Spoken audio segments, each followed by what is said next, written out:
I was late. I was late, I was late, I was late, I was late. I was late, and that never happened. The people around me didn't take any notice as I was pushing forward, trying to get to the elevator a little faster. I was the master of planning. In my entire life, I had overslept once when I was 13, and now I was sprinting towards the most important meeting of my life because I had, just like when I was 13, overslept. This meeting was where it was decided if they wanted my invention or not. If I was going to become the next Elon Musk, Steve Jobs, Mark Zuckerberg, or rather a female one. I was glad that my image didn't rely on high heels and a pencil skirt, that I looked perfectly proper with sneakers and pants. Otherwise, the sprinting part would have taken at least twice as long, probably more. And now I might just be 5 minutes late. If I could just make it to the elevator. I almost knocked a woman on her ass, but I didn't have the time to stop and help her, or even to say I was sorry. The elevator was so close and it was filling up.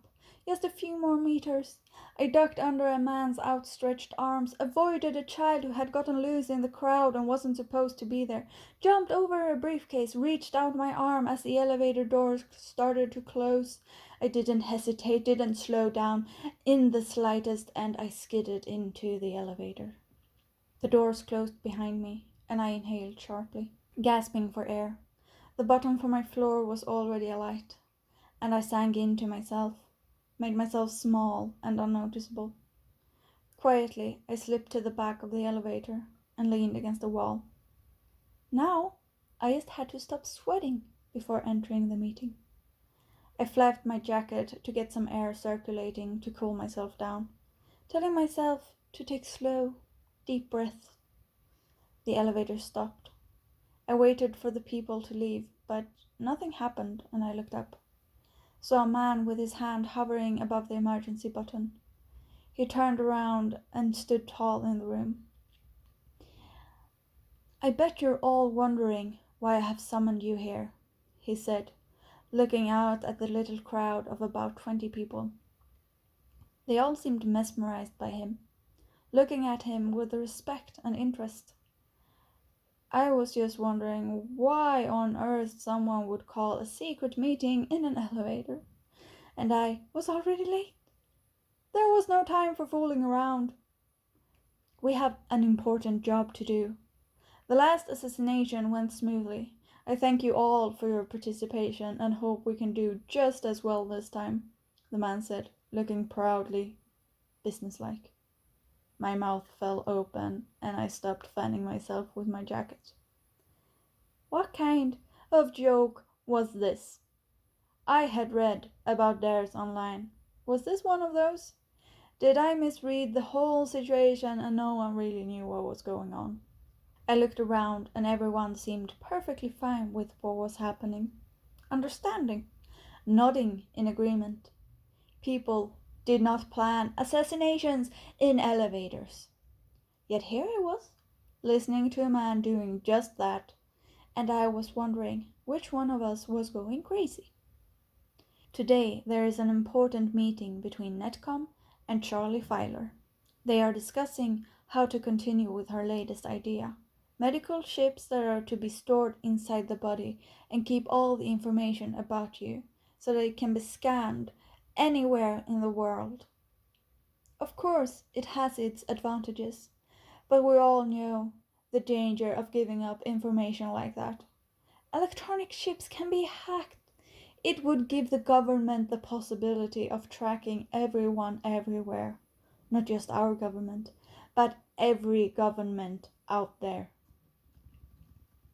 Information could be changed so that medics hurt you without realizing, and with enough time they could be made to control people's actions, the man explained to our tiny crowd. Some of them looked horror-stricken, a few a bit surprised, others looked prepared. I couldn't move. That was not what my invention was about at all. It was to help people. The chip would store information that hospitals could scan about allergies, disease, medical history. That meant if you didn't know the language or was unconscious, the doctors and nurses could still help.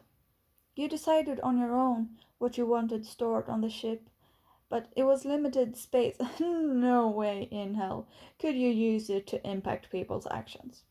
That was insane. The information about this medical ship and how it would work is only known to the people in that room. But the only one who has all the information is Charlie Filer. She is our main target, said the man and held out a photograph of me. It was years old, from before I dyed my hair back from pink to brown, when I wore insane amounts of makeup instead of just mascara. And the clothes I wore was Japanese and anime inspired rather than black pants, white button down and black jacket I was wearing today. Everyone in the elevator stared at the photo, taking it in. You all know how this works. Are you ready? The man asked. Yes, sir, yes, they all answered in unison as they reached for their guns. They still didn't notice me, or they thought I belonged there. I was just staring. The man lowered the photo and turned around, pushed the button to start the elevator again. We were rising quickly. Too quickly, it felt like. My heart was hammering. I was sweating like crazy and I couldn't move. Couldn't believe what was happening. They were here to kill me. Before I had time to figure something out, the elevator stopped on my floor. I was surprised by how fast they all left the elevator. Like they had practiced.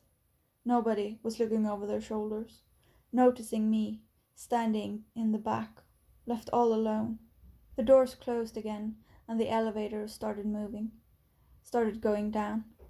I still couldn't figure out what was happening, what I was supposed to do. Would those people kill Mark and the others even if I wasn't there? Or would they leave and come back another day? Would they continue coming for me? The elevator stopped 5 stories down, and as 3 people got in, I got out.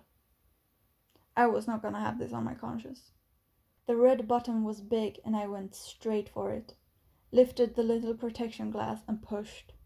The alarm started blaring above me, and the sprinklers started raining.